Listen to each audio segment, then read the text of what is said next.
Are you a podcaster? Maybe you've got that big idea and you're looking for a network to join. The multi-award-winning Ozcast Network can get your content to eyes and ears all over the world. Join now for the first month free, and you could be featuring this sound at the beginning of your podcast. Ozcast. Simply head to ozcastnetwork.com for details. This podcast is proudly brought to you by Red Mill Bakery, Adelaide's finest bakery in Ethelston and Hectorville. Move yourself trailer hire. Quality trailers, trucks, utes, mowers and more for hire across Australia. Enphase, the world's leading and safest solar inverter manufacturer. Aussie Karts, Adelaide's only electric hire kart facility. Matt Hall DR Kart South Australia, TD Racing, Patrizzi Course and Radio Italia Uno 87.6 FM, the station powering Negative Canberra, the motorsport show. By being a racing driver means you are racing with other people. And if you no longer go for a gap that exists, you're no longer a racing driver. I race designed to win. It's time for Negative Canberra. Down the inside, Hamilton sees him coming. It's a late lunge by Verstappen, who takes the lead of the race. If it's motorsport you want, then this is the place to be. All of the latest results, analysis and interviews. And a great start for car number 11. Delberto's got away beautifully at the start of the great race. Right now on Radio Italia Uno 87.6. And now it's time to introduce your hosts, Jamie Lemure and Leigh Harrison.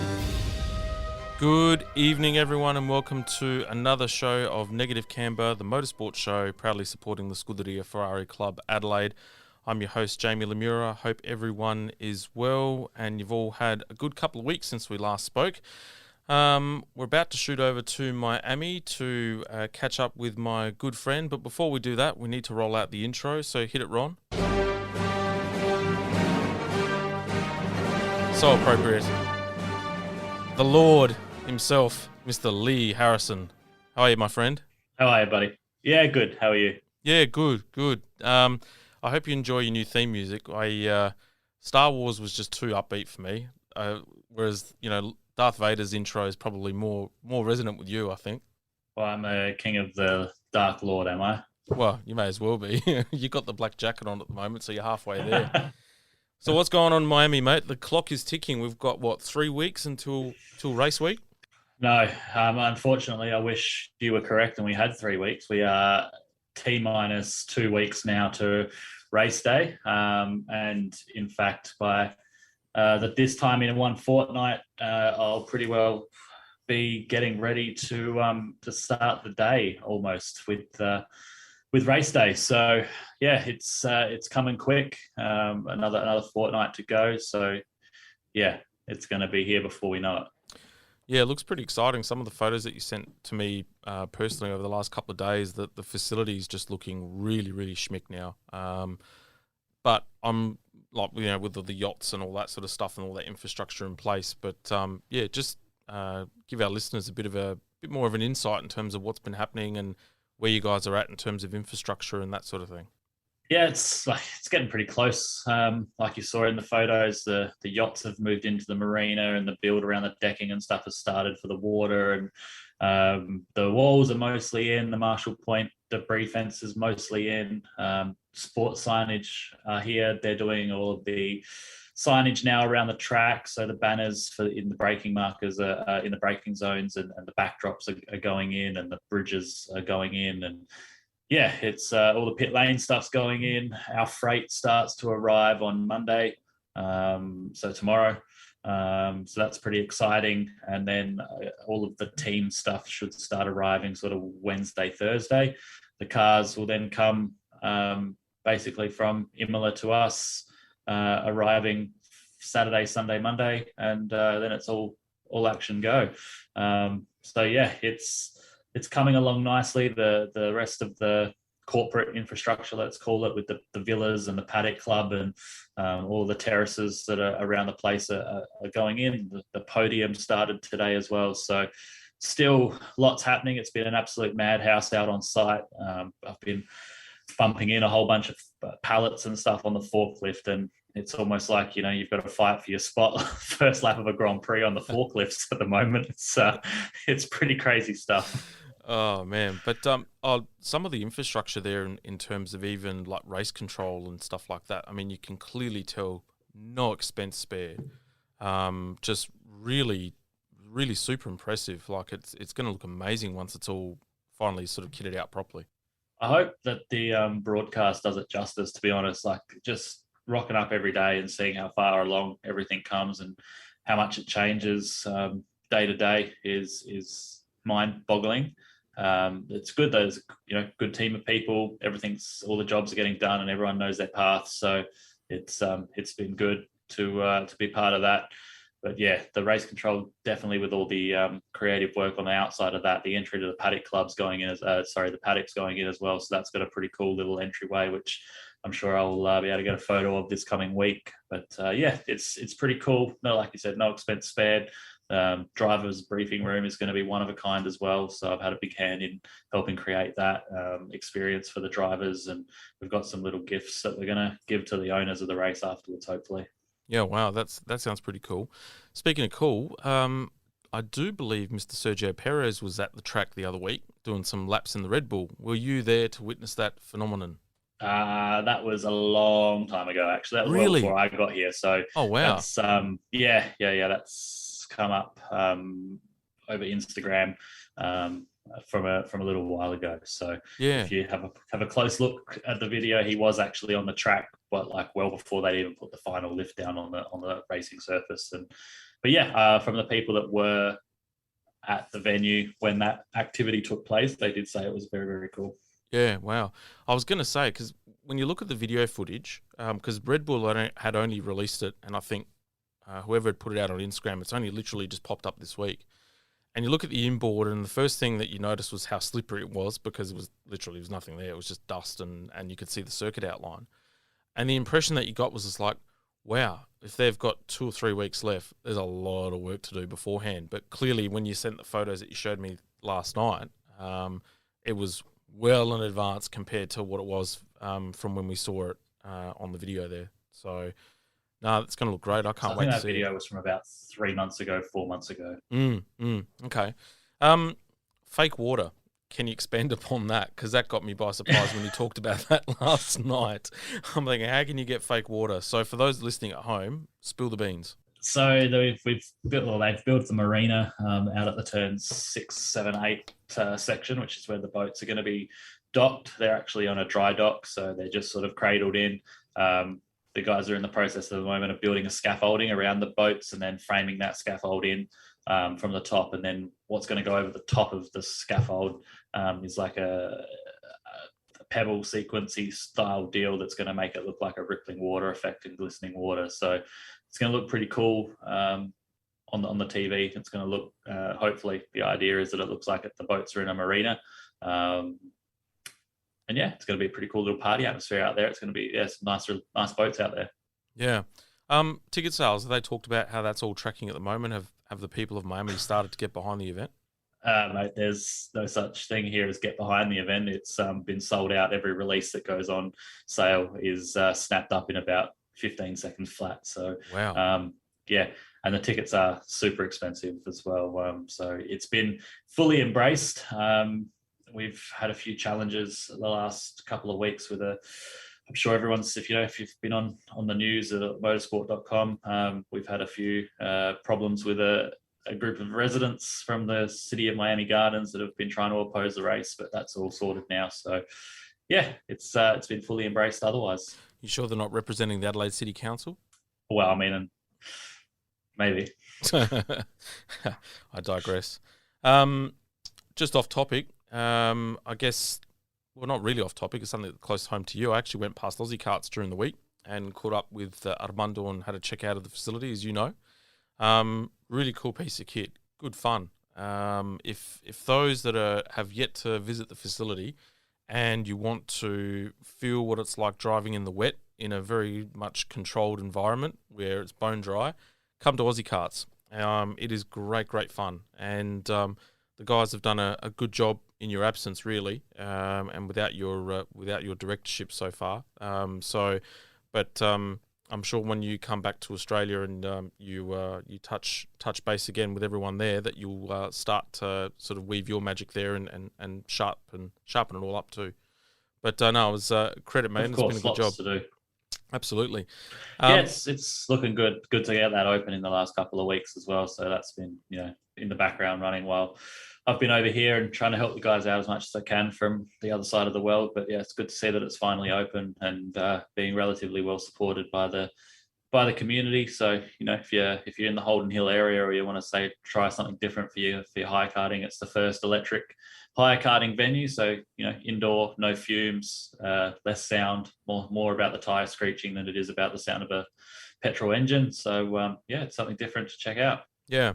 And it was a lead into the next event that the Scuderia Ferrari Club Adelaide is holding, which is the Aussie Karts Time Trial Exhibition event, which will be next Saturday from 12 till 2. So Radio Italia Uno is actually going to be present there with Mark Aston and David Heath with the Saturday afternoon sports show. So what the club had initiated, and I had these discussions with Armando during the week, was a little showpiece event where we just have 12 spots available. And there'll be 2 10-minute sessions plus a burger and fries meal. And so it's for $100. And it is open to the general public as well as Scuderia Ferrari Club members, but there are only 12 slots available. So tickets can be purchased on our website, so www.sfcadelaide.com. Drop onto the online store and just hit the link, register your details in there, and we have the entries, if you want to call it, open till Thursday, to allow time for catering and that sort of thing as well. So the time trial exhibition it's basically a chance for 12 drivers to get out there and set their fastest lap. You've got 10 minutes is about 20 laps.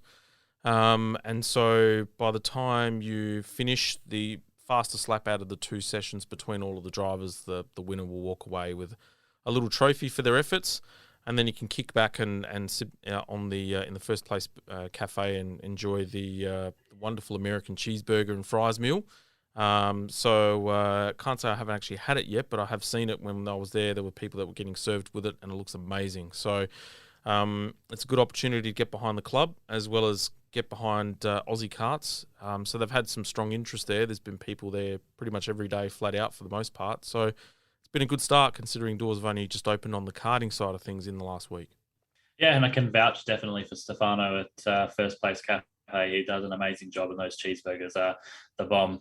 He does a good loaded fries as well. So even the sandwiches that he does are nice. I'm not sure which ones he's decided to put on the menu just yet, but none of them are bad. So it's good to hear that it's going well. We can ramp it up for sure as we head into the winter months, and it's going to be a good place to come and have a vibe in winter. Nice warm coffees and some go-karting never goes down badly on a soggy Saturday. Exactly, and the espresso coffee went down a treat, and the lovely double shot was just absolute perfection. Well done, lads. Speaking of perfection, the Ferrari Formula One team are currently hitting perfection with their F175, and that means it's a good opportunity to join the Scuderia Ferrari Club and capitalise on that momentum and express your Ferrari passion. However, if you are a motorsport aficionado, don't feel that you have to barrack for Team Red to be a part of this club. So $85 will see you become a member of the club. You then get the opportunity it opens the door to a whole lot of activities and events. You get to meet us two boneheads, but also you get an opportunity to participate in hire kart events. You get an opportunity to do some social events as well with us through the club. You'll get merchandise discounts through the Ferrari store. You've got the ability to have Zoom events and actually meet the likes of Mattia Binotto and Carlos Sainz and Charles Leclerc on a regular basis. But also you become part of a motorsport family where we're probably the only club in South Australia that actually has a dedicated when I say the only club, any motorsport club that's quite local, where we've actually got a dedicated structure that could lead you to anywhere. So when I say that, you can just choose to be a member and enjoy the Melbourne Formula One Grand Prix experience that we've done in the past, which will start to rebuild some momentum again. If that's not your thing, you can just come out and do some socialising and come to some of our social events that we'll raise later and do over the course of the year. if you're a bit more of motor racing orientated and you want to have that experience, then you can actually jump on board and join the Hire Kart Championship and either participate in that, where you can race at Aussie Karts, or you can race at Jep's Cross Kart Mania, for example, or you can race at the Bend. But also, from Hire Karts, you can actually make the transition into club karting. And from there, you can either join our team, or you can be a member that can be part of, say, a support network, which includes the likes of Mr. Harrison over in Miami, which does include the likes of TD Racing and Craig Denton, Matt Hall as well. You can get some really good tutelage from the likes of JK Tuning and John Caravis and the Sprint Master crew, which you yourself have helped roll out with Nick. But from there, you can actually race local karting events, and we actually give you the opportunity, the support structure to get up to speed very, very quickly and make that transition into club karting, which is a different beast altogether. So much more easier than what current clubs are doing at the moment, where they pretty much give you the basic onboarding process. You purchase your own go-kart and you're more or less left to yourself. And it can be a very, very lonely and intimidating world if that's the case. So from club karting, you can choose to go to and participate in races at the Australian Karting Championship. We've got a support network in place where it can lead on to bigger and better things as well. So all it takes is $85. And so that's something that I highly encourage you to do. And I'm sure Leigh can vouch for it before we go on to our first break, the experiences that he's had as a Scuderia Ferrari Club member. Yeah, of course. Like the first paddock tour that I did outside of being working was with you guys at Melbourne Grand Prix. So it's been good to be part of the club and race the Hire Kart Championship. It's got, meant something for my mum as well to be able to join the Hire Karting Championship and get to race with me in the endurance races. So it's been good family bonding. But yeah, like I said, it's not just about Ferrari, it's about motorsport. It's about just sharing that passion for motorsport. We obviously do have that Ferrari link, but I'm not necessarily a Ferrari fan, diehard through and through. I'm a driver follower more than a car follower. So I'm still part of the club and have fun. And like you said, you get that access as well if you do want to get into motorsport, or you want to talk to people who have an inside knowledge, I suppose, in the motorsport industry, and ask them all those questions that you've always wanted to have answered. You have access to a wealth of knowledge. And what, for $85, it's a pretty small price to pay. Exactly right. We're going to be off to a short break, but before we do, jump onto the website, www.sfcadelaide.com. Hit us up on the Facebook page or the Negative Camber, as well as the Scuderia Ferrari Club page. And we'll be off to a break, and we'll come back and we'll talk karting.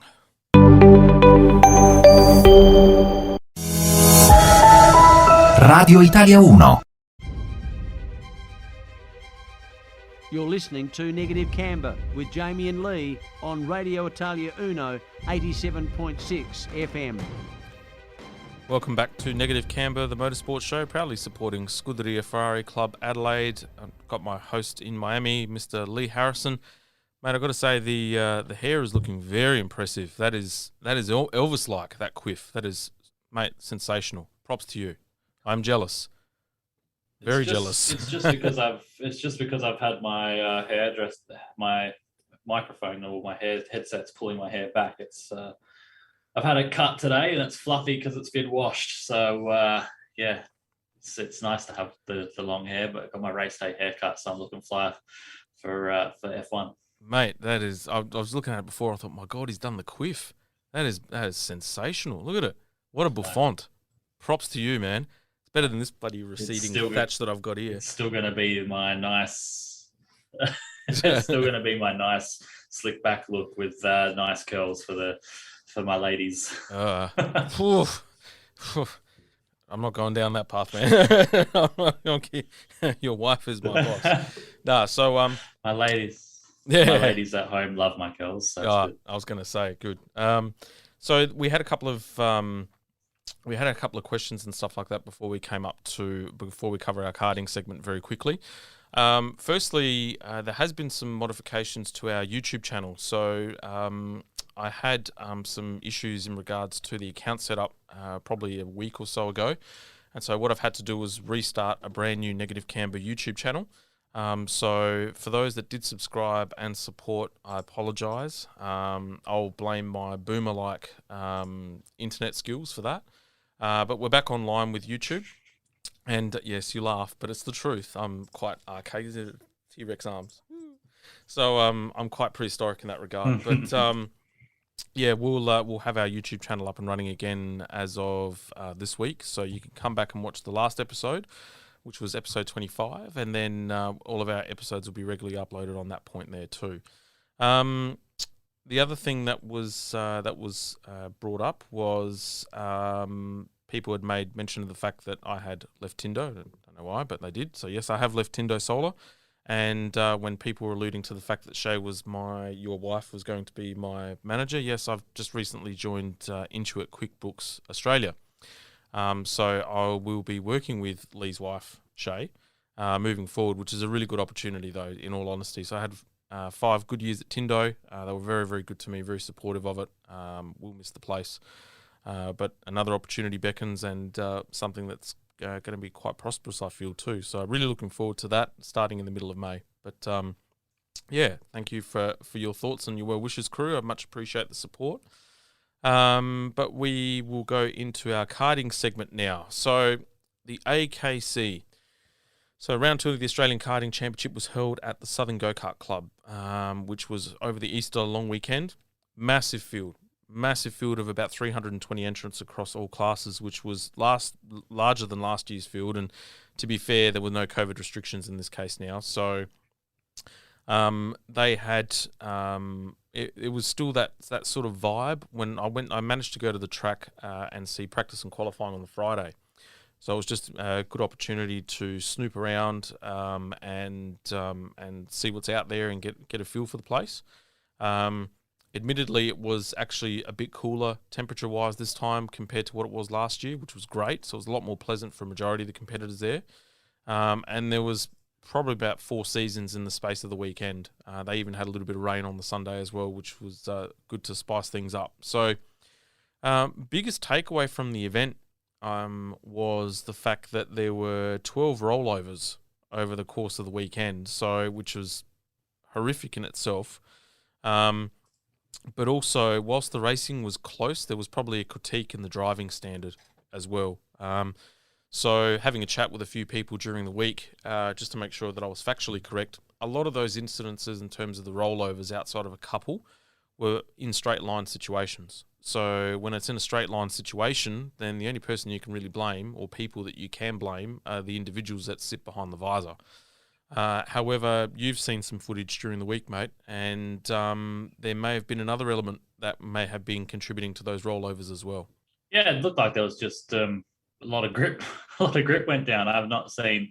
There was a rollover in particular that you sent me via video that was quite a nasty one, and it looked like the driver in question just got into turn 1 a little bit deep and slid the back in. And when they've turned in to try and make the apex, the go-kart just stood up on the inside, stood up on the outside wheels and carried him over, which, I mean, we know that there's a lot grippier tyres this year, and with that many karts on track, the grip goes down. And yeah, just the way that he got it in the corner went over on his lid. Mm-hmm. Yeah, it was pretty horrifying. When I say horrifying, it was pretty. It was really interesting to watch and horrifying at just how easy it happened. You know, so the driver in question's clipped the curb, going onto the inside to try and wash off some speed, but the car's just dug in on the right side and just gone bloop, straight over, and so easily as well. Well, that was the big takeaway from me, was just how easy that happened. A lot of lateral grip, especially in, I think that was like it was X30. As well, so lots of lateral grip, soft tires, driving it in deep, and you know, with that much grip on the track, you're not slowing down a whole heap. You're still going through there at quite a rate of knots. So if you do make contact with the curb and unload that inside of the go-kart, if there's lateral grip on the outside that's got enough force behind it, it'll send you over. It's used to be, you know, we used to call it two-wheeling or bicycling. I've done it in the Gillard at the retro days. So just the way that you set the card up and it'll do it for you. Yeah, I was going to say, is there a way that you can actually get around it in terms of setup, or is it now a fundamental aspect given the nature of the tyre itself? I mean, there's ways that you can make it more controllable, but the one that we're talking about is, circumstantial. It's just the way that that person got into the corner, clipped the curb or whatever, and rolled over. No one else, 11 other or 12 other people didn't do the exact same thing. So I'm not trying to say that there's a fundamental issue with what's going on. It's just circumstantial. The grip coil has gone down the way that he got it in the corner on the lateral load is what caused him to go over. But of course, when we used to run on proper rubber tires and proper grip would go down like it does now in Europe, you don't see the guys flipping over every single corner. So it's just the nature of the beast, and we're racing now at higher speeds than we've ever raced before, and unfortunately braking distances are getting shorter and shorter because of the grip through the corners. So now moves are having to be made at more risky opportunities, and unfortunately it's gonna have its consequences. Yeah, it's going to be very interesting to see what happens. I know the new tyre has definitely thrown the cat amongst the pigeons in regards to setup as well. There's still a lot of drivers, especially even at KZ2 level, a lot of the established teams are still trying to get their head around it. Even the Patrizia course guys were, bumping into having a chat with Troy Losco over the weekend as well. He was still working it out over the course of the weekend, and I mean he nailed qualifying and pole position. But what I noticed, especially coming out of the last corner, is that a lot of the certain go-kart brands, I don't know, and whether it's a setup thing or what have you, but in particular, what I noticed was the Karting Republic chassis in comparison. So all three brands, which were the Alonso, the KR, and the WPK, so all more or less coming out of the Tom Williamson garage, their drive under acceleration was a lot better than pretty much any other kart out there. So they would grip up and they'd put their power down a lot better coming out of the exit of the last corner going on to the front straight than pretty much any other kart that was out there. So you'd see, the Birrells, for example, would have really good turn in. So the kart would dig in on the front and actually grip up at the front, but then they'd struggle to actually put the power down a lot better and a lot cleaner. Whereas the Kart Republic karts were probably a lot more evenly balanced, but they were able to put full throttle on probably a good 5 or 10 metres earlier than and drive out of the corner a lot better as well. Pardon me. Yeah, just the way that the karts are built. Karts these days as well are starting to favour different circuits. We've seen it before. There's always a chassis that you want to be in. Tony karts for a while there, Arrows for a while there. There's always been CRGs that you wanted to be in for a while there. It seems that the Kart Republic karts are liking these conditions. But yeah, we will see what happens at the next round as well, because it was not that same way in round one. The Kart Republic karts and the WPK karts weren't dominating, so to speak. But round three will be the teller. Absolutely. It was actually nice to see a couple of different brands in the KZ class as well, which was there was a CRG in there. There was also a Tony kart in there as well, which was good to see. Otherwise, it was normally your Paralins, your Birrells, and then also your Kart Republic karts that were more or less the dominant of that field. So let's run through the results. We will start with. So what I've done, I was curious to see, because we made such a big deal of the City of Adelaide going back a couple of issues ago. I wanted to actually see that whether those that actually raced the City of Adelaide, whether all of that work translated to results for the AKC, which is what it was all about. So we'll run through the results for the AKC first of all by class, and then I'll compare it to the City of Adelaide. And then if I can get Lord Harrison over there to just keep tally of the results of the drivers that were actually featured in them both. So get your listening ears on, Chief, and we'll see how we go. So AKC Cadet 9, Cruz Kelly first, followed by Jackson Brasher second, Blake Hay in third, Carter Lampard in fourth, and then Nicholas Kinder in fifth. Then in Cadet 12, we had first place, Sebastian Eskandari Morandi, 2, Hamish Campbell, third was Lana Flack, fourth was Riley Harrison, and fifth, Corey Carson. In KA4 Junior, we had Samuel March in first, Benjamin Munro in second, Kai Burke in third, Hunter Salvatore in fourth, and then in fifth was Kobe McInerney. In KA3 Senior, my boy, Benito L'Ispettore Montalbano. See? Followed by Alex Ninovich in second, Joel McPherson in third. Fourth was James Serra, and fifth, Corey Herbertson. Now, very, very quickly touching on Benito, he was dominant last year at that track and walked away with winning the KA3 Senior 2, if my memory serves me correctly, or if not, he finished on the podium as well. Didn't race the City of Adelaide, but they came out and was dominant right from the get-go. So, L'Ispettore, my props to you. Tag 125, we had Brendan Nelson first, followed by Leigh Nicolau, Braden Parkinson third, Luke Bergens in fourth, and then Zachary Hurd in fifth. In X30, Leigh's class, we had Jace Matthews in first, Jaden Pope in second, Bo Pronesti in third, Jacob Dowson in fourth, and the Falcon, Harrison Hoey, in fifth position. Well done, mate. In KA2, we had Toby Spinks in first, we had Daniel Quimby in second. In third place, we had Jake Rutkowski, and fourth, we had Harry Arnett. And then fifth, we had Mika Lemazuria. I nearly spelt my surname there, which was pretty cool. But yeah, nice one for Mika. Part of the Grove Junior Development Program with Patrizzi course there as well. In KZ2, Cody Gillison first, Jake Clarich in second. We had James Golding in third. Yes, the V8 Supercar James Golding. Josh Fife in fourth, and then Jay Cool in fifth. So that was the classes that round out KZ2 and also the AKC, full stop. All right. So now we go to the City of Adelaide. And so what I've done is I've taken the classes that were relevant to AKC, so I haven't touched on restricted or anything of that nature. So in Cadet 12, we had Ayrton Dalmaso in first. Now, Ayrton, who's a Scuderia Ferrari Club member and our representative in New South Wales, was actually going to finish in the top 3 or top 4, but had carburetor trouble in the final, so he finished out of the top 10. All right, so Ayrton finished first at the City of Adelaide, Riley Harrison second, Corey Carson in third, Hamish Campbell in fourth, and then we had Noah Enright in fifth. Now, Noah was also an exception. He was really unlucky too. Had carburetor troubles and engine troubles in the final as well, but probably would have finished in the top 5, I'd say, too. He had great pace all weekend. In Cadet 9, we had Cruz Kelly first, Blake Hay second, Jay Kostecki third, Jackson Brasher, and then we had fifth Sebastian Tander. In KA2, we had Costa Taparis in first. We had Jack Wells in second, Daniel Quimby in third. We had the Saint, Lewis Francis, in fourth.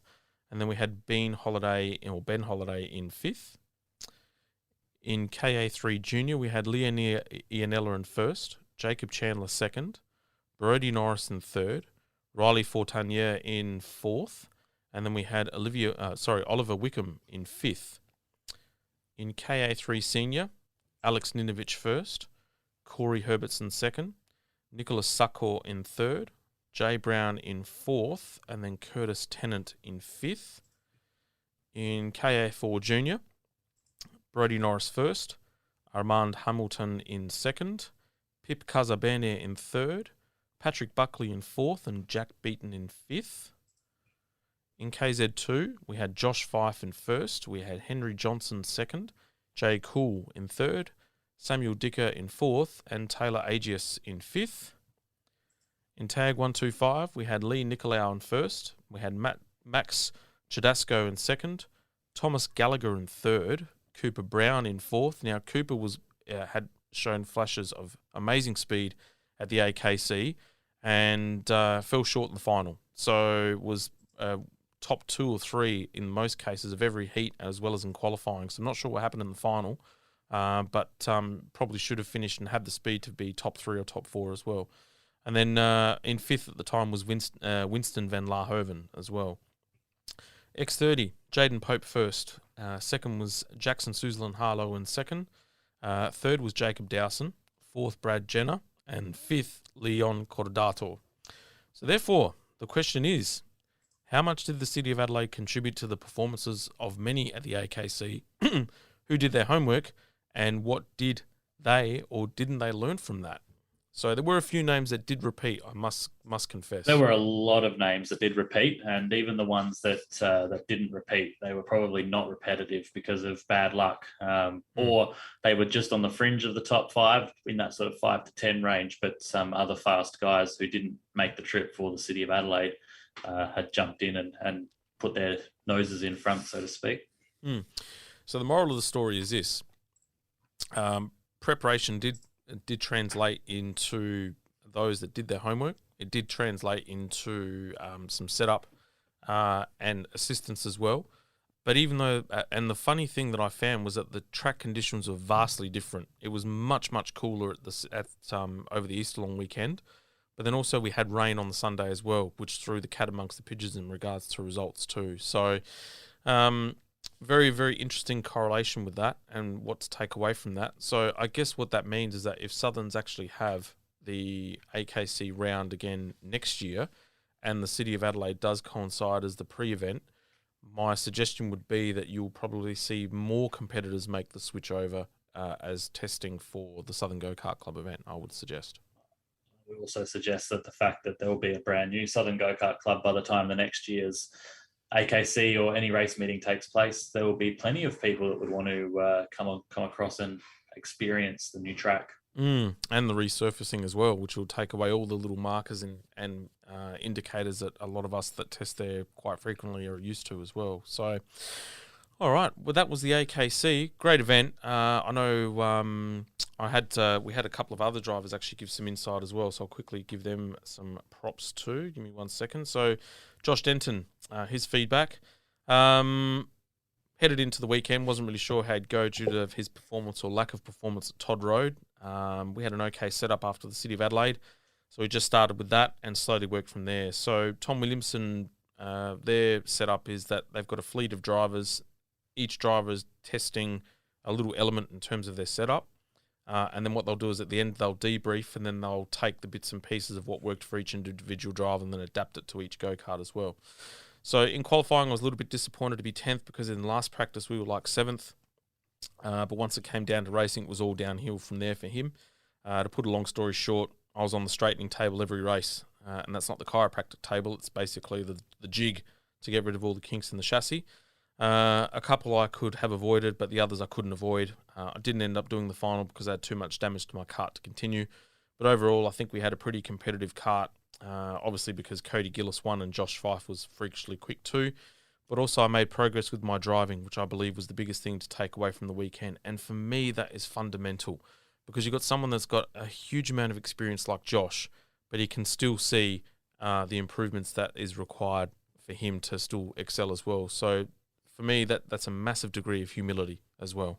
Absolutely. We all learn. We still never, no one's perfect. And even the Formula One drivers now, they'll still tell you that they're still learning things about themselves when they go through a hard weekend. So it's good to hear that Josh has taken the positives out of the weekend. Moral of the story, folks, never stop learning. And we'll be off to a break. We'll come back and we will review the Formula One.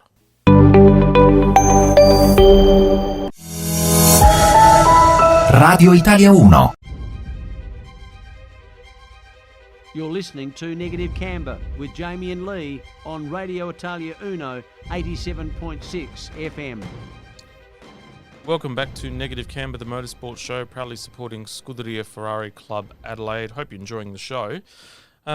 We now start to cover Formula One. So from our last episode, we were sort of partway through the Melbourne Grand Prix weekend. And so what we'll do is we'll do a brief recap of the results.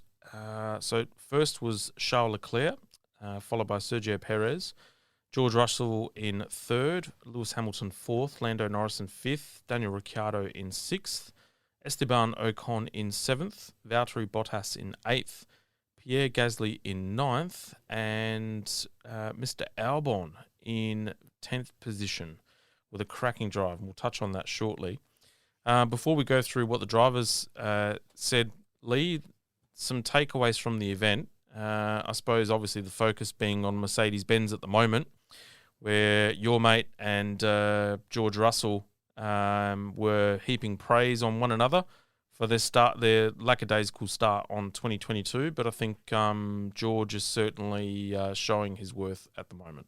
Yeah, look, it was to be expected, really. George is a talented driver. We've been saying that all along, that, you know, there was many times last year, that the year before, that he outdrove the true pace of the Williams. And when he did get the opportunity in the Mercedes, he should have taken his win. So, yeah, it just goes to show what a great driver he actually is, and put it all into perspective a little bit. But yeah, they're struggling a bit. It's the rise and the fall of all the great teams in Formula One. We've seen eras, you know, Ferrari have had theirs, Williams have had theirs, Red Bull had theirs. We went through Mercedes now, and it looks like we're back onto the Ferrari train again. So hopefully they can get back on top of it. You don't like to see them struggle too much, but another car fighting at the front, which they're capable of doing if they get the setup right, would make it even more exciting. Yeah, it's become apparent they've got a fundamental aerodynamic flaw in that car. Ironically enough, it's related to the floor, but also it's come out overnight that they're also thinking that the radical side pod design is just not working at the moment. So I wouldn't be surprised if over the coming races you'll probably start to see a more traditional looking side pod in terms of what is going to appear on that Mercedes. The thing is that the budget cap that's in place at the moment, you know, in the past you'd see teams come out with a B-spec car almost. They can't afford to do that now. If not, they're going to have to become very, very creative as to how they're going to roll that out. So, yeah, it's going to be... And I think from what you were saying before, touching on with Williams, I think George is actually probably going to be better equipped to cope with what is at the moment, in comparison to Mercedes-Benz in the past, a mediocre car. And so he's had 3 years of mediocrity. So he's used to that. And as silly as that sounds, he's probably gone into Mercedes thinking he's going to get a world championship or be in contention for that. But at the same token, he's also now going into a car where it's the mediocrity level is actually the same for him, in the respect that he's used to working through that process, whereas Lewis hasn't had to work with a car that's this poor, I probably would say, since he's joined Mercedes. So let's say 10 years. It was 2009 that the last time he had a car this bad, when we saw the double diffuser come in and Braun GP were dominating, and Red Bull were the first to catch up at the second half of that season. So it goes to, like, he'll help turn the team around. There's no doubt about that. He's definitely got the experience to do so. I guess the beneficial thing for George is that, you know, I suppose it is sort of mediocrity, but at least he's in there fighting for points every weekend now, whereas he was, you know, lucky to maybe scrap together a point if everybody else fell off the track when he was driving for the Williams. So for him, it's still a step up, and he can still enjoy, and he's beating the 7-time world champion. So he can say that he's doing that quite comfortably. Yeah, absolutely. What also became apparent was that Ferrari are definitely the team to beat. And we'll touch on Imola shortly, but their speed on different tracks and different environments, and now in a variety of conditions, is super impressive. So whatever work they've done over the last 2 years has definitely borne some new fruit. And they were meant to introduce a new floor in Imola for this weekend, and they stopped it. They didn't go through with it. They're actually going to bring it into Miami, so which is going to be cool. So it'll be very interesting to see what sort of upgrades that's going to do and what enhancements that's going to do. But it's hard to mess with something that's working. Hopefully, it only makes it better. Don't fix what's not broken, really, is my thoughts. And like I said, it's not crucial for them. They're still fast this weekend in Imola. They've got a car that's working, and they can spend the time to make sure that the floor that they're going to bring in is going to do the right job. They can spend more time in the simulator and in the wind tunnel, making sure that everything they're searching for, it's going to fix. So, yeah, look, it's going to be scary if they get faster. Everyone else is going to have to make quite a big jump to be close. Let's just see what happens. But at least the racing's been exciting. You know, Red Bull aren't too far away at the moment. We saw that again in Melbourne. Well, let's see what the drivers had to say at the Melbourne Grand Prix. These were their thoughts.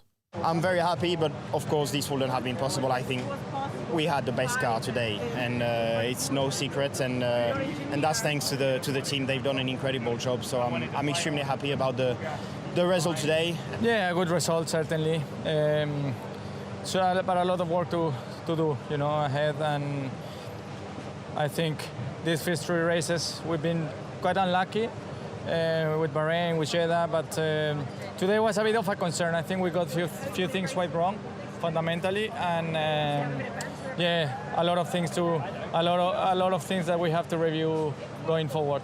We were probably the 5th fastest team this weekend, and we came away with P3 and P4 ahead of the McLarens, ahead of the Alpines. We've got to be happy with that. I think we did a great job today, considering the pace deficit that we have to the guys up ahead. I think we did a good job.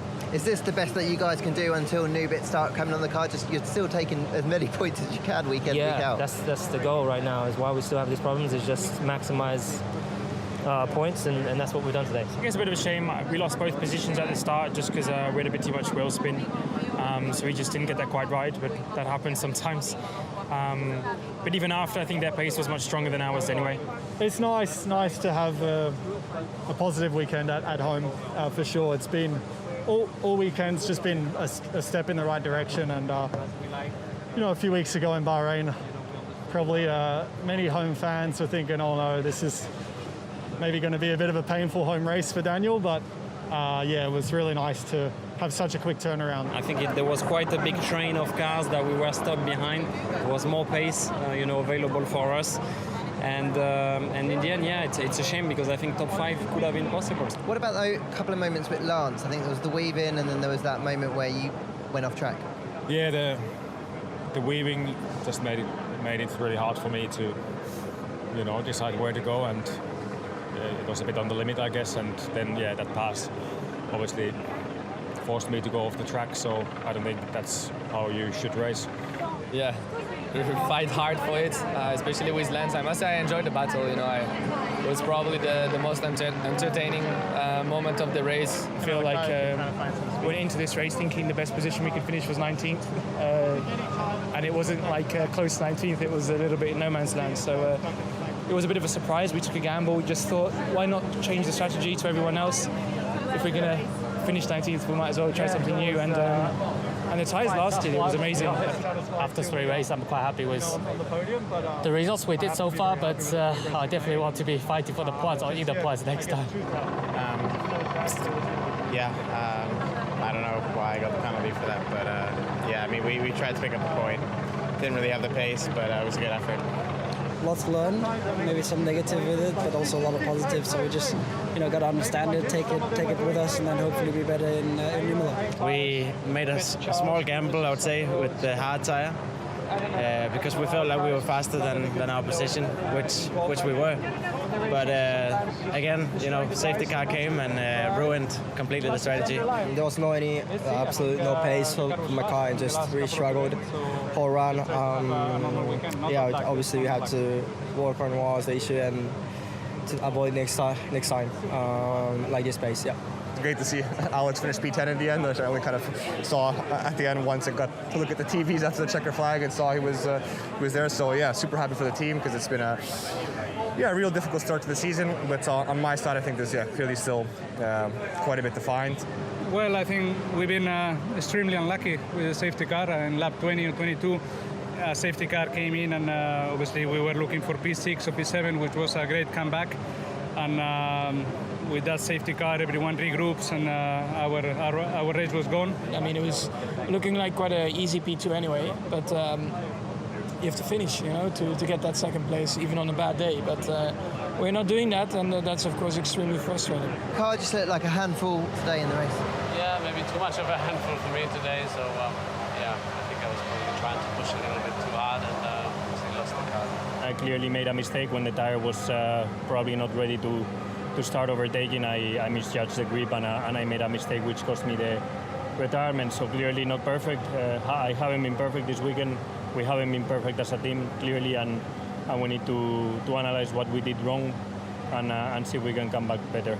Yes, Carlos Sainz has got a lot of work to do based on the tactical blunder in Melbourne. It breaks my heart to admit it, but it wasn't his best weekend. Mind you, it was largely mechanical related as well, but he didn't help himself with the lunge on Zhao Gangyu as well. No, and it's not gotten any better for him. So my early pick for championship favourite, and he's got the car to do it, and he's stepping on his own end. You didn't really watch the qualifying race last night, did you, my friend?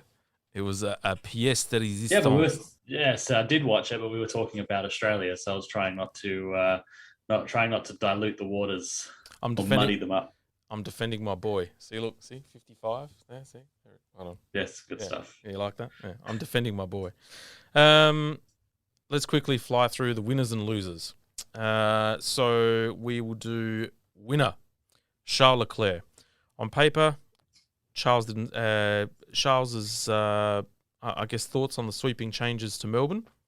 Thought that it wouldn't actually suit the Ferrari, but the reality turned out to be very, very different. The 24-year-old secured pole position by the biggest margin so far this year and went to dominate the Grand Prix to secure his second win of the season and the fourth of his career. Did you know that it's only the second time in the last 18 years that a Ferrari driver has taken a Grand Slam win, which is pole, fastest lap, led every lap, leads the championship by 34 points, which is larger than anyone had led it last year, and obviously the win as well. Masterclass. So good. Exactly, I was going to say, so good was the performance. There was a bit of awkward silence on your end. So no, for the listeners at home, we're battling a little bit of delay, and I can see you on Zoom, and I see you talk, and then I see you stop, and then start talking again. So I'm flat out confused. It's part of my magic trick. I try to become a mime artist and then get you to guess what I say before it actually comes over the audio link as well. So there you go. Loser. There you go. Loser, Max Verstappen. Challenging weekend for Max, who never felt happy with his Red Bull at any point during the weekend and was always chasing balance and setup. Even so, the reigning champion was running a comfortable second in the race when his RB18 suffered a mechanical issue, which the team suspected was an external fuel leak. Bit of a worry. The retirement was his second in 3 races and left him 46 points adrift of Leclerc, which is not a good start considering how competitive the Ferrari is at the moment. Winner, George Lee Harrison Russell. Even George was surprised when he was told after the race that he was now second in the driver's standings. So the Brit actually feels his car is the 5th fastest car on the grid right now. So despite the lack of performance, Mercedes, and in particular George, have been ruthlessly efficient at getting the most out of the package, symptomatic of his time at Williams.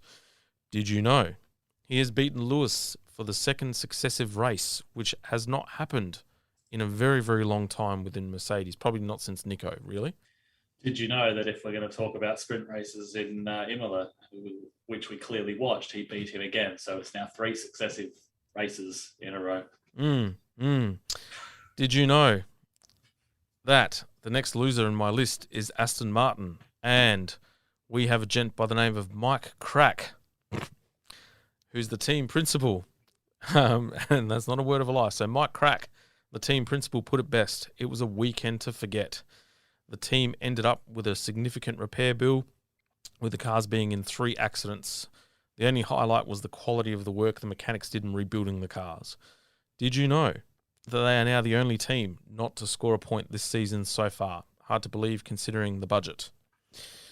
Winner, Alex Albon. Faced an uphill battle in Melbourne after being relegated to the back when the car didn't have enough fuel in the back post-qualifying to supply a sample for testing. We've heard that before. He and the team nailed a risky strategy to perfection, running 57 out of 58 laps on the hard tyre, managing the degradation to perfection and pulling out enough of a gap to stop the softs on the final lap and stay in the top 10. Did you know that it was his strategy? I can't believe he actually pulled that off. I know. What a drive. I know, it was an amazing drive. Did you know that it was actually his first point for Williams? Duh. But it was actually the first time that the team scored points in Australia since 2017. There you go. There you go. And so the loser, Carlos Sainz, breaks my heart. This was the King's most challenging weekend for months. The high fight and a hard fight to get comfortable with the car, disrupted by a series of issues with the steering wheel. So he had that trouble all weekend. Qualified down in 9th, having lost his first Q3 run to a red flag, which was bad timing, with not enough time to prepare the tyres for a second run, and then the team changed his steering wheel just moments before the formation lap on Sunday as well. The car went into anti-stall. He dropped to 14th and then made a mistake trying to overtake Zhao Gangyu on cold tyres to spin off into the gravel. Did you know that this ended his 17 race point streak and run of 31 Grand Prix without retirement, both previously the longest active streaks? Heartbreaking. Done a pretty good job to get there, but very heartbreaking. And obviously was hungry to make up spots early on there and just overstepped the mark. We will be back after a short break, and we'll come back and we'll review the Imola sprint race and also do a roundup of the results of the top 10 and qualifying as well.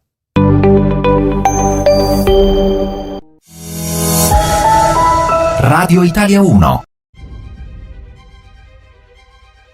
You're listening to Negative Camber with Jamie and Leigh on Radio Italia Uno 87.6 FM.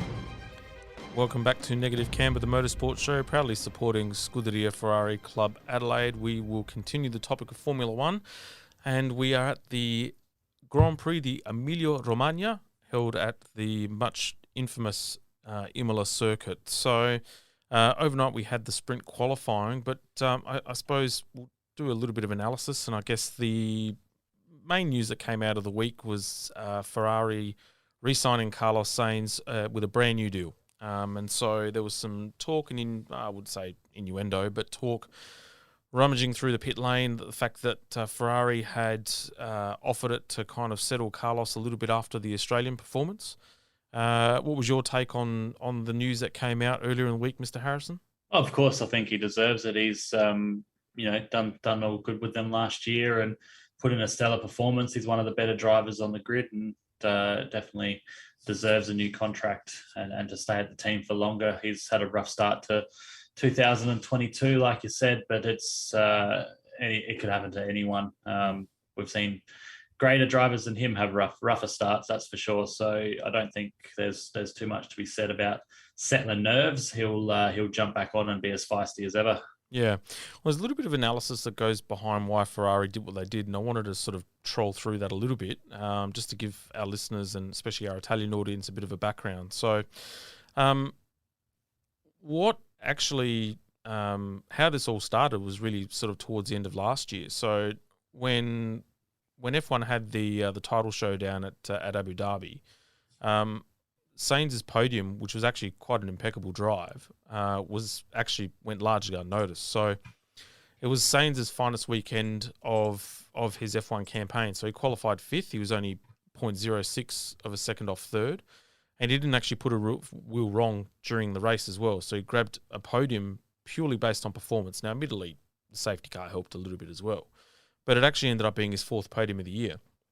And what it did do was that it actually leapfrogged him ahead of teammate Charles Leclerc to finish fifth in the driver's standings. And it was the first time Leclerc had actually been beaten in the Drivers' Championship since he's been in Formula One. So what it meant was it also, at that point in time, led to his 15th successive point score, which was the best record of any driver. So at that point in time, this season was always going to be Carlos's last in terms of the current contract with Ferrari. And the best way to get a new deal really is to do your talking on the track, and that's exactly what he did. So when Ferrari lured him away from McLaren on that 2-year deal, a big focus on their analysis into Sainz was his data, and that was their focus, was on his actual telemetry. So they could see that Sainz was fast, in particular in race conditions, and they could see that he showed a relentless upward trajectory. So it was not blemish-free, as obviously this season has shown, but each time a struggle was encountered, he actually quickly found a way out. So Sainz's form after his failure to score in France last year on a weekend where Ferrari were lost in terms of understanding the tyres was so good that Ferrari knew that he was the real deal. He was the man. So his performance in the last 5 races of 2021 was actually very eye-catching for the hierarchy at the Scuderia. So that he was actually able to beat Leclerc and push him as regularly as he did in his maiden season probably even surprised senior management as well. And Leclerc is a very interesting case because he is probably the first genuine graduate of the Ferrari Driver Academy. So if he's not successful, then that actually doesn't reflect well on the Driver Academy. And that's the Italians' response to the Red Bull Driver Academy, which has been quite infamous in itself. So what Ferrari also did see was that the relationship between Leclerc and, at the time, Vettel was actually becoming quite fractious. And it was actually a relief for Ferrari that Sainz and Leclerc got on really, really well. They gel off track, much like Sainz and Lando Norris did as well, who they remain actually quite good friends. But they were still actually able to push each other hard on track. So, really, you've got you've got Mick Schumacher in the wings, but anything other than keeping Sainz on board at Ferrari right now, whilst Leclerc is in his current contract, makes no sense to actually change it.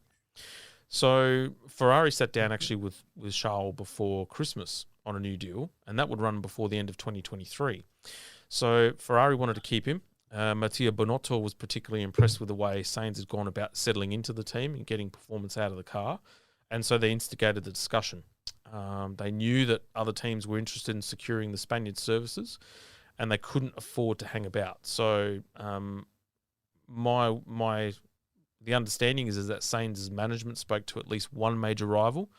You always take the call, but their priority was to stay at Ferrari. So the Sainz family wanted more than a one-year deal. His last two contracts have been multi-year, and security was also a very big premium for him in playing a key role in helping him finish strong towards the end of last year, but also focus on the job at hand rather than risk getting distracted by the contract talks. So their push was for another 2-year deal, which would take him up to the end of 2024, ironically when Leclerc's deal expires. So what that does do is it shows that Ferrari's commitment to the Spaniard, and it would be a deserved reward for pace and results that he's actually delivered since joining, along with a high level of feedback, which has been key to the development of the 2022 car.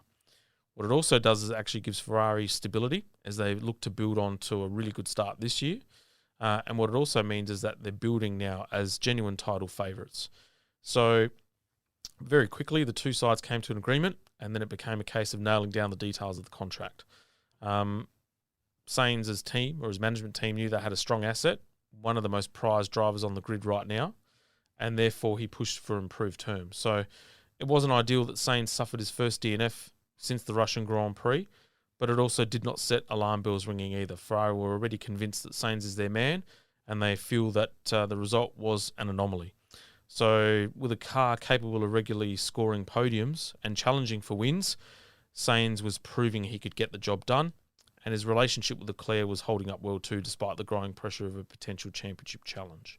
So all that was delaying the result was just finessing the small print, with Ferrari knowing that they were in a strong position given the quality of the car that they've delivered for the new rules as well. So in putting pen to paper, what they've done now is both drivers are locked in for the next 2 years. It gives them really important stability, while rivals Mercedes and Red Bull have uncertain lineups in the years ahead, outside of Max obviously being cemented long-term as well. So what it means is that they can devote all their attention to converting the current class-leading car into a championship winner. Makes perfect sense for me. What are your thoughts, Mr. Harrison? Of course, we said that just before. Makes perfect sense. He's one of the better drivers on the grid, and you don't want him to go somewhere else and take his experience and his knowledge to other teams. So you got to lock him down and why rattle the cage. It'll be interesting to see if it does end up being a title fight. He started the year pretty poorly, so he's going to have to mount a serious comeback if he's going to cause a fight at the end of the championship. But if it does come down to that, how good that friendship will remain when they're taking points off of each other for the title. Yeah, absolutely. Well, he blotted his coffee book in qualifying by spinning and hitting the wall at the exit of the Piratella. And so, or the Razza, I think it was. And so what it meant was that he started the sprint race. So this round was the first round of, at Imola was the first round of the sprint race. And he started from 10th position, but it was a fantastic comeback. And so here are the highlights.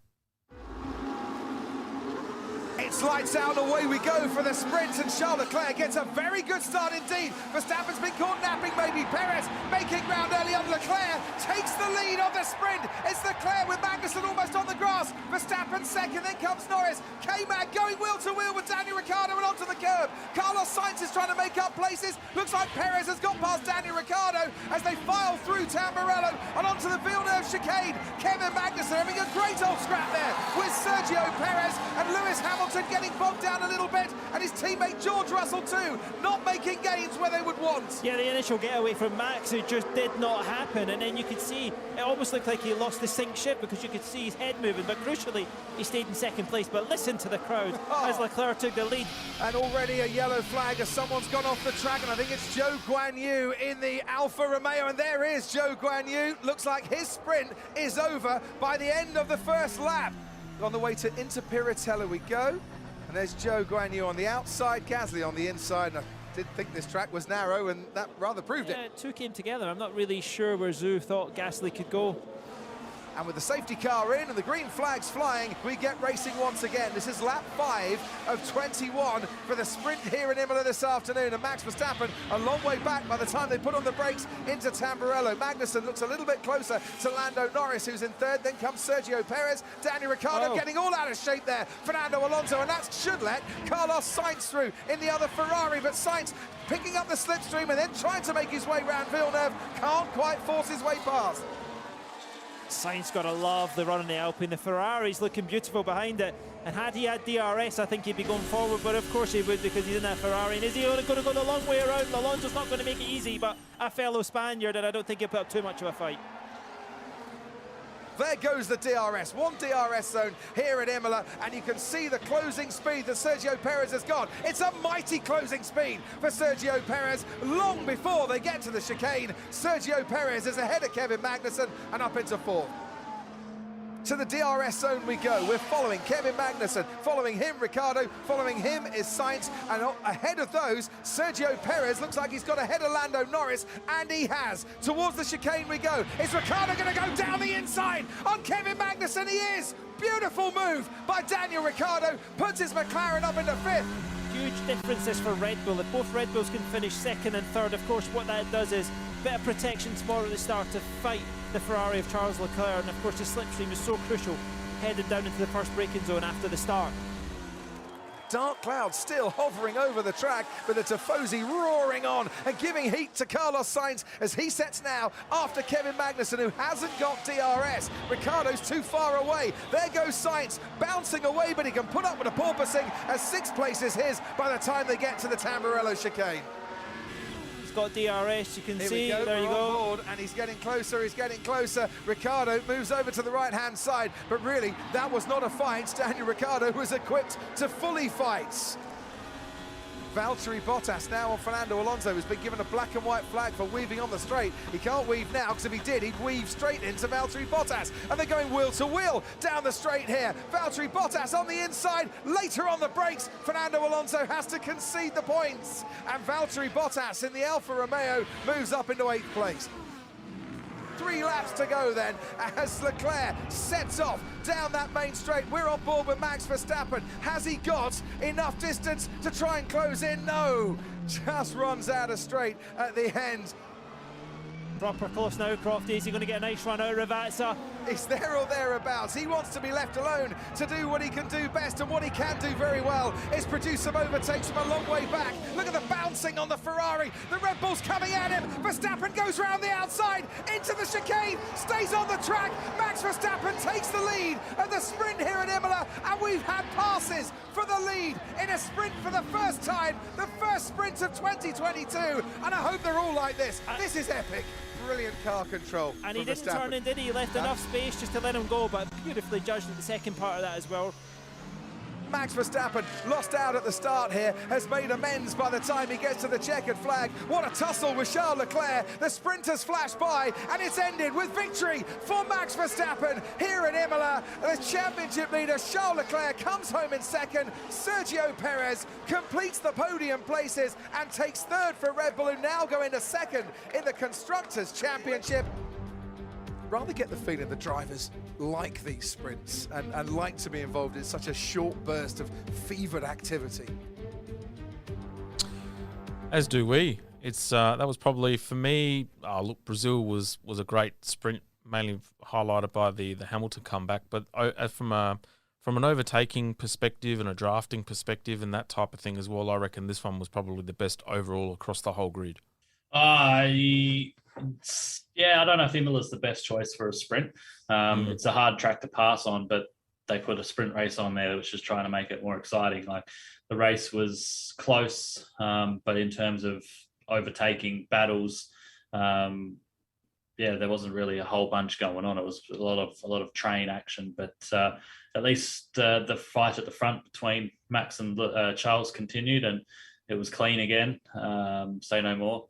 Came down to a race of tyre wear. Yeah, look, it's definitely going to throw the cat amongst the pigeons in terms of tyre wear. I mean, clearly the race is going to be between Ferrari and Red Bull again. I think you'll probably find that if they start to get, in Charles' case, I overheard him. In Charles' case last night, I overheard his comments at the end to Max were that rear tyres were gone for him, and he was getting some graining at the front. So I'd probably would suggest that you might even be looking at maybe a 2, possibly a 3 stopper if the tyre wear is going to be as severe as what it is.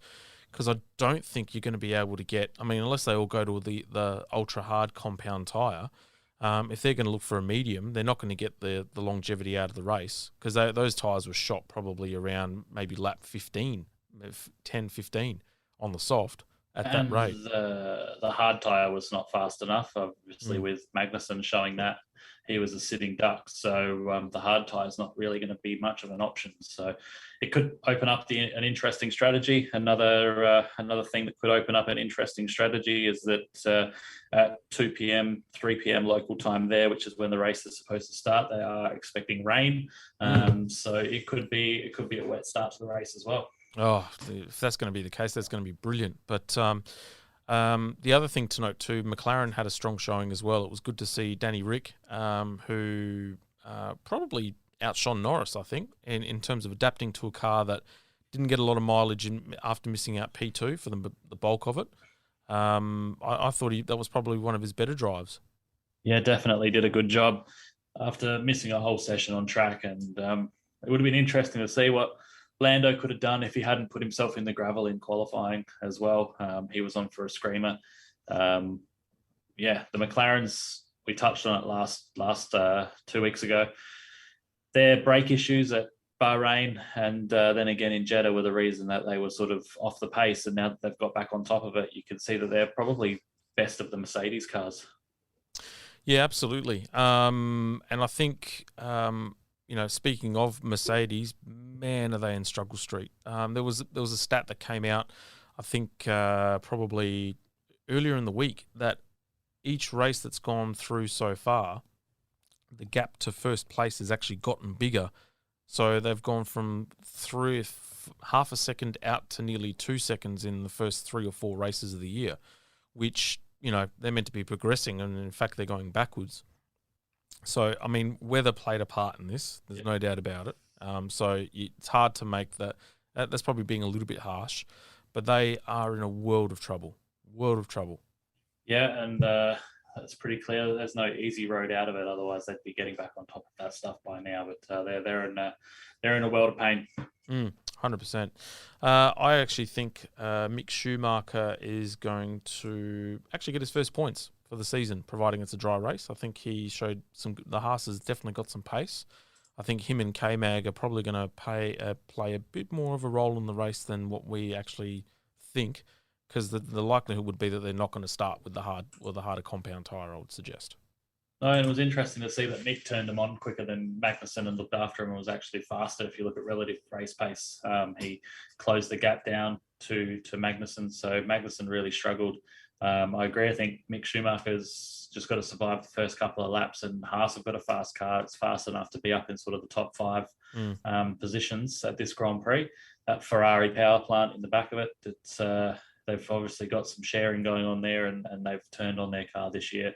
But it's good to see that Mick is doing well, and he's going to take it to Kevin this weekend.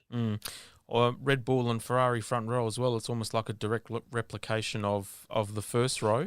Very quickly, Prophet, in your magic ball of yours, your crystal ball, I should say. Who's your tip for tonight? I'm going to go with Sainz. I'm going to go with Sainz from 4th place, second row. Just got a feeling tonight, but look, Leclerc will be hard to stop if Ferrari can turn on their tyres, and Red Bull. So I think Sainz Verstappen Leclerc podium, 1, 2, and 3. Yeah, very similar thoughts. I actually think Carlos will win, and I say that without the I suppose the bipartisanship, if you want to call it that. Ferrari 1-2 for me with Max third, so it'll be Carlos followed by Leclerc with Max third and possibly Checo fourth would be for me top 4. I've got Danny Rick in 4th and Lando in 5th. I think if they can switch on, they'll be all over it.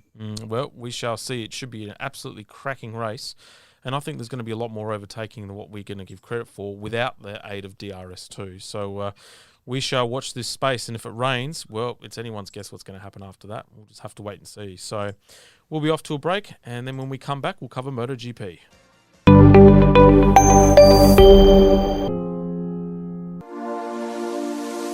Have you heard of podcasts?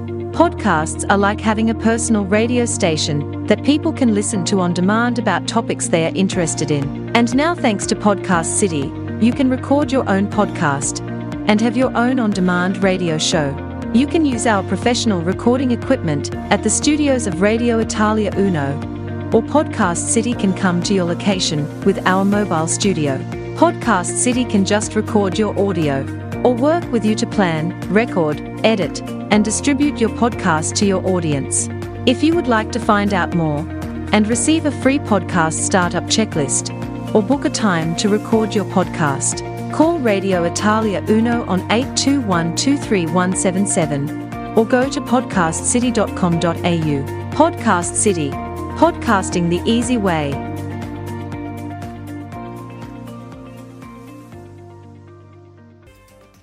Radio Italia 1, sito internet www.italia1.com.au. Seguici anche sulla nostra pagina Facebook ed Instagram.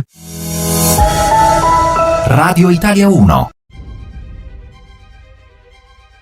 You're listening to Negative Camber with Jamie and Leigh on Radio Italia Uno 87.6 FM. Welcome back to Negative Camber, the motorsport show, proudly supporting Scuderia Ferrari Club Adelaide. With me on the line in Miami is my dear friend, Mr. Leigh Harrison. We haven't done MotoGP in a while, mate, so I thought we'd go back to cover that and review the Circuit of Americas. That sounds like a good plan. Yeah, it's been a little while. It's been hard to get over here. It's not really played too much on the television, or if it is, I haven't seemed to find the channel for it. But seems like everything else is played on the TV here. The Professional Cornhole League, lacrosse. They had the World Tag Championships on today. So, yeah. I mean, I'm so surprised that MotoGP doesn't get a gig, but hey. Well, considering how big a sport it is globally, and the Americans love their motorcycle riding, I find that fascinating. Absolutely, yeah. I'll have to, maybe I have to look harder next time. Yeah. Mind you, mate, you do work 13-hour shifts and you do, bust your backside. So it's understandable. You can't do everything. This is true. But anyway, I think Coda was one of the ones that I did actually get to see a little bit of because it was on at a decent time for us in the afternoon here. So sat next to one of the guys at work and we managed to make a party out of it. Oh, good to hear. Speaking of party, Ennio Bastianini is having a great party at the moment. He got the overall result for the Circuit of Americas. I'll just run through the top 10 before we do some highlights. So Ennio Bastianini finished first. Alex Rins was second. He actually didn't spin the bike. It's amazing. Jack Miller was third. Juan Mir was fourth. Francesco Bagnaia fifth. Marc Marquez in sixth, which was a fantastic comeback drive considering the starting issues that he had. Fabio Quartararo seventh. Jorge Martin in eighth. Johan Zarco in ninth. And Maverick Vinales rounding up the top 10. So before we have a quick discussion, we'll just go through the top 5 moments of that Grand Prix.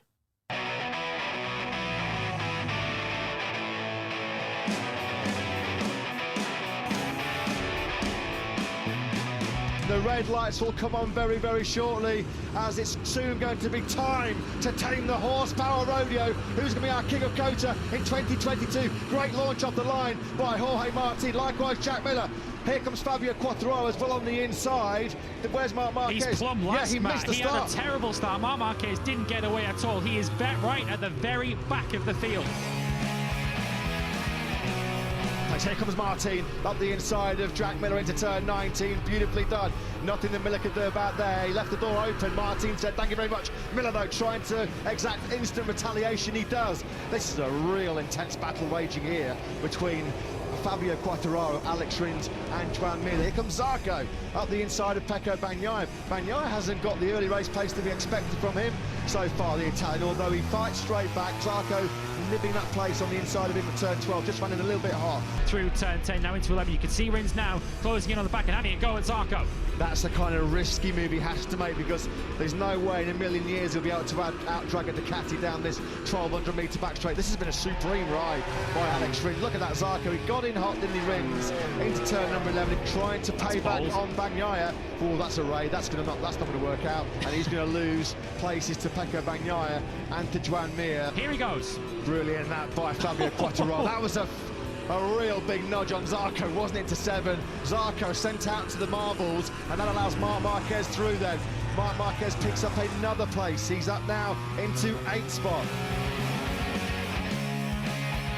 Here comes Alex Rins. This has been his favourite overtaking spot in the whole race. On the inside of Miller into turn number 11. He's in 2nd. Miller unable to cut it back and try and get the drive onto this back straight. Rins will have to go defensive into turn 12. Miller is looking to just blast straight past, and indeed he does. He'll now want to cover the inside line himself and stop Alex Rins from getting up the inside. Rins too far back into 12. Miller looks like he's held on to 2nd place for now. Just a few more corners to go. Miller holds on for 3rd place. Here comes Rins up the inside of Quartararo into turn 12. Is he in a little bit hot? It looks like he is, although he'll have the inside line now for 13, yet Quartararo can't turn in. So a bit of a block pass there from Rins on Quartararo into 12. Alex Rins has got great pace at this stage. He's on a Here hill, comes Rins. Here comes Alex Rins again. We've seen this 2 or 3 times from him. It's the block pass, just trying to find a way through on Zarco. Here comes Alex Rins up the inside of Jorge Martin into turn 7. Beautifully done by the Suzuki man. Here he comes in the inside of Miller into turn 19. Has he got the job done for 2nd place? Alex Rins with a stunning last lap. He takes 2nd. Here's a look at the start. Keep an eye on Marc Marquez. Just doesn't get away. Just bogs it down completely. That looks like the launch control or something was still activated, or something there. Look at the data here. Marquez then into the points already. It's taken him, what, 2.5 laps to get himself up into 14th place. Now we cut back to Marc Marquez, who is now past Maverick Vinales. Next target here is the KTM of Brad Binder in 12th. Marc Marquez steaming up the inside there of Brad Binder. Now then, Marc Marquez, blue on blue, Repsol Honda on Repsol Honda, and Marquez just nudges his teammate Pol Espargaro aside through turn number 12, and Marquez then on lap number 7, and finally his rapid recovery continues. He's back in the top 10. Marquez through on Alex Espargaro, then we saw him going up the inside of him. Ladies and gentlemen, who is the fastest man on the circuit? It's Marc Marquez. Marquez has got through on Fabio Quartararo. The 93 attack continues unrelenting. Here comes a raid up the inside. Marquez on Martin. Marquez gets the job done at turn 1. He's now into the top 6. What a recovery, what a heroic ride this has been from the back of the grid at turn 1. Marquez with 4 laps to go inside the top 6. Bastianini, can he get a slingshot out of turn number 12? He's had the fastest Ducati, the fastest bike all weekend here in Kota. He winds that GP21 up to top gear. Here comes the move on the inside, using the slipstream. And now Bastianini then leads. He hits the front at turn 12 for the first time. 4.5 laps to go. Enea Bastianini, all hail the new King of Kota in 2022. Enea Bastianini takes a famous 2nd win of the season here at the Red Bull Grand Prix of the Americas. But there is, ladies and gentlemen, your new King of Kota and the World Championship leader, Enea Bastianini. What a race!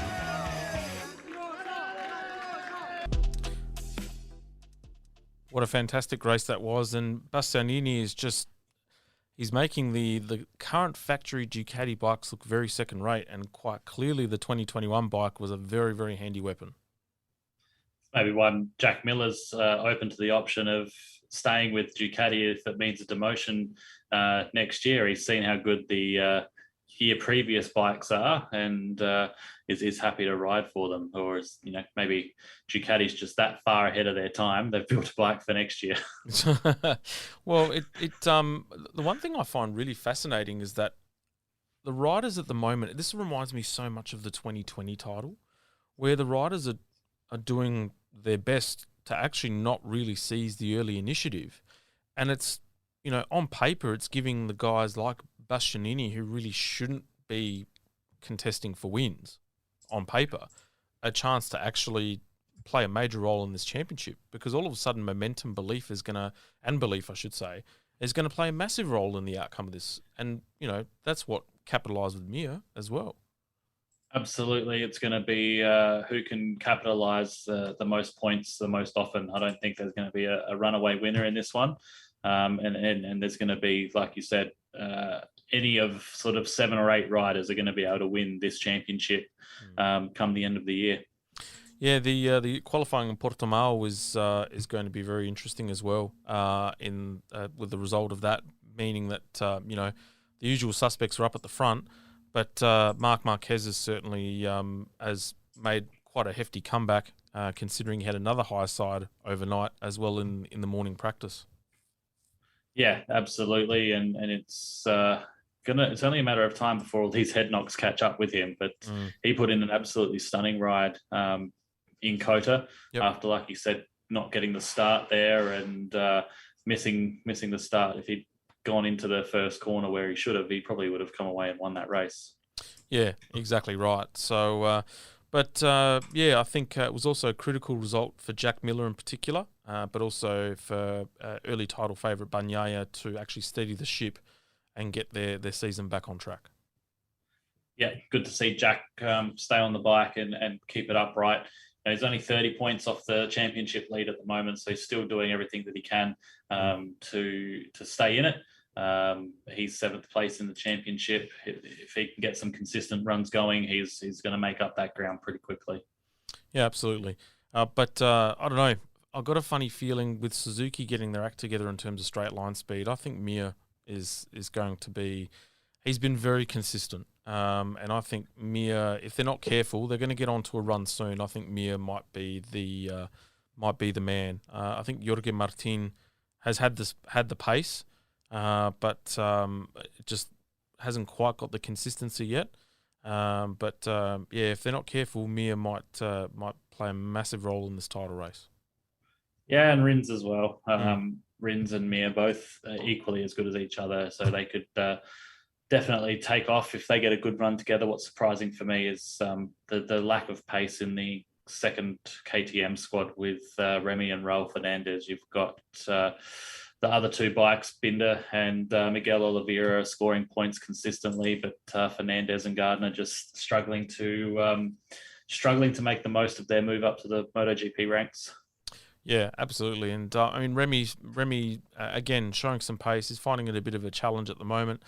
Probably not on the leading KTM team, but you never know. I mean, they're still predicting bad weather. They've had rain on and off all weekend in Portugal, so. You can never say never. It's pretty crowded weather all throughout that sort of area at the moment. So, yeah, we might see another exciting race in both the F1 and in the MotoGP this weekend with some weather getting in the way. One can only hope. Well, it should be interesting. We'll do the review of Portimao in our next show, but we will come back for the final stint where we will find out what grinds your gears, my friend, and maybe I might slip in a joke or two.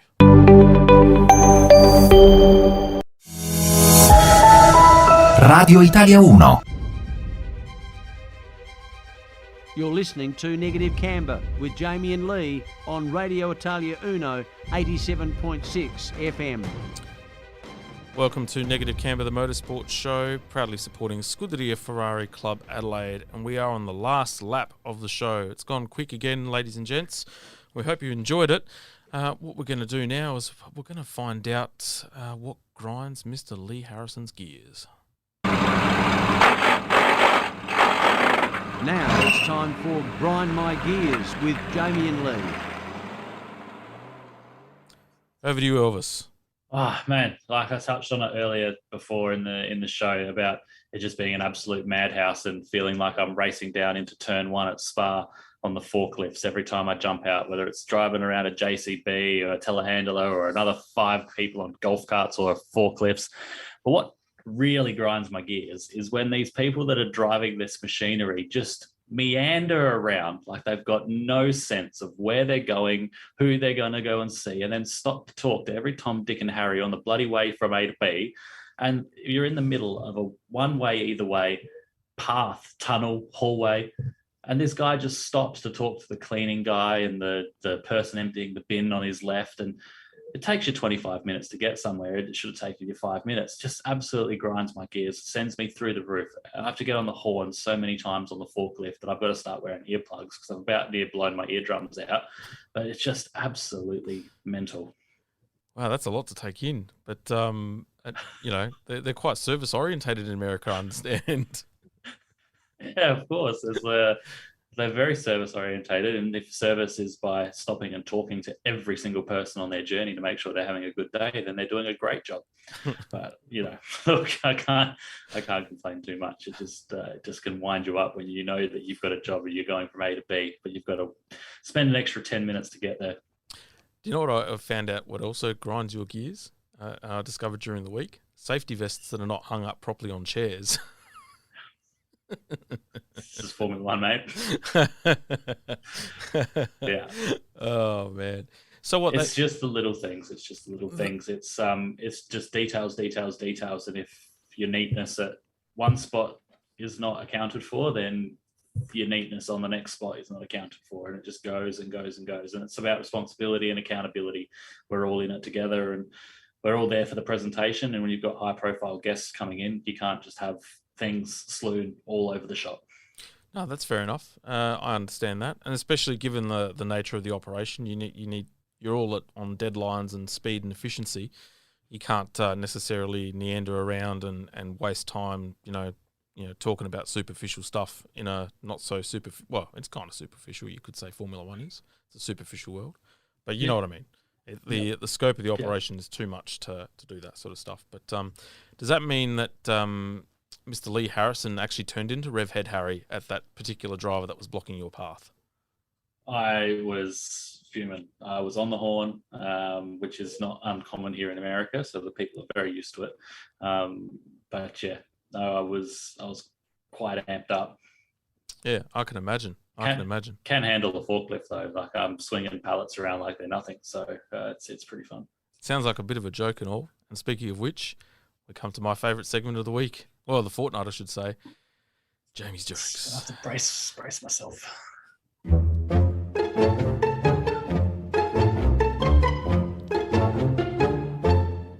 Now it's time for Jamie's joke of the week. Let's get ready to laugh our socks off.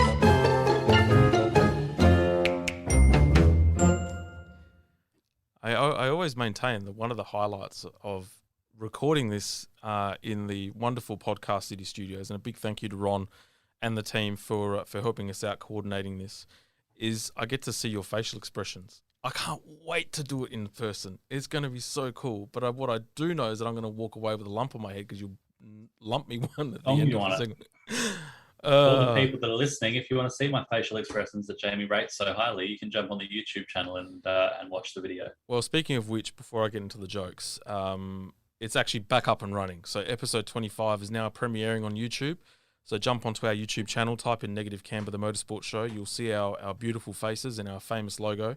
And you can start to watch. There's also some playlists and stuff like that we've compiled over time as well. Anyway, today I saw someone waving, and I wasn't sure whether they were waving at me or at someone behind me. And in other news, I was fired from my lifeguard job.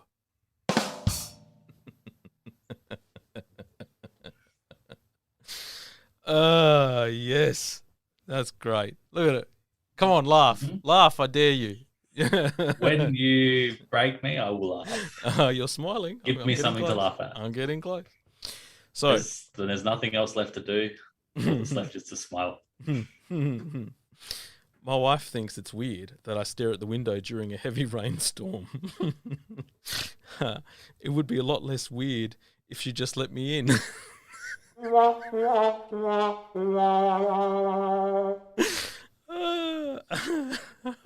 funny part of that is that it's true. So Bianca, we all know that it happens, and this is what it is. I can't This believe one, that one you wrote yourself. No, that was the funny part about it. All right, let's see. All right, so the boss, we'll call it Shay. So Shay says, do you think you can come in on Saturday? I know you enjoy your weekends, but I need you here. Me? Yeah, sure, no problems. I'll probably be late though, as public transport on weekends is slow. So Shay says, what time will you get here? Me? Monday.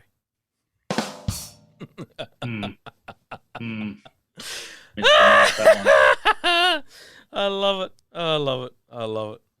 Now I heard that you actually had a dad joke. So I may be able to contribute. I can probably jump in with one of these each week. I have a what do you name someone joke for you. All right, go for it. All right. So what would you name a lady with one leg shorter than the other? I have no idea. Eileen. Yes, this is great. Oh, this is fantastic. Oh man, that's good. I love it. That's some of your finest work, Harrison. That's been. That's probably. I was going to say, that was better than the last 5 minutes that you've contributed to, but that was fantastic.